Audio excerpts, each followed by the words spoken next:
Maintenant que notre film est terminé, nous devons l'exporter. Pour l'exporter, il faut aller dans la rubrique Partage. Vous pouvez l'exporter directement sur iTunes, donc bien sûr avec différents formats prédéfinis par iMovie et par iTunes. Si vous allez sur iDVD, c'est pour justement l'intégrer dans un DVD. C'est-à-dire que vous pourrez le lire directement sur une platine et ajouter un menu. Vous pouvez directement l'envoyer sur YouTube. Il vous suffit de créer un compte YouTube, donner un titre. Et pareil pour la taille des publications. Vous voyez ce que peut supporter YouTube. Et vous pouvez en fait choisir en fonction en fait, de la taille de publication. Et je vous conseille de le mettre sur grand.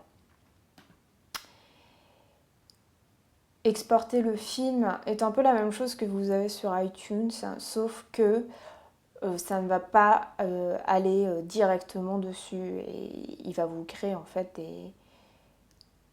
des fichiers qui peuvent se lire un peu sur iTunes, sur YouTube, n'importe lesquels, mais vous aurez une démarche supplémentaire à faire pour l'intégrer dans votre iTunes ou dans votre YouTube.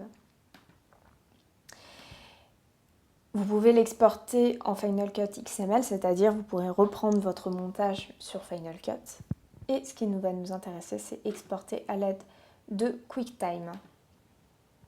Donc ici, vous avez de la IFF, du Wave, de la 3G. Donc vous retrouvez en fait des choses que vous avez déjà vues, iPhone, iPod, sur les autres types d'enregistrement. Et on retrouve aussi du MP4 et séquence QuickTime, ce qui va nous intéresser. Si je fais vidéo MP4, étant supporté aussi bien par le web mais que par les téléphones portables et lecteurs MP4. Si je vais dans Options, je peux régler plus finement en fait ma vidéo. Vous pouvez régler en fait votre export en fonction de par exemple ce que vous demande votre université. Voilà. Normalement, vous avez vu lors de la leçon les différences entre les différents formats et ce que je préconisais comme réglage pour l'export. Voilà.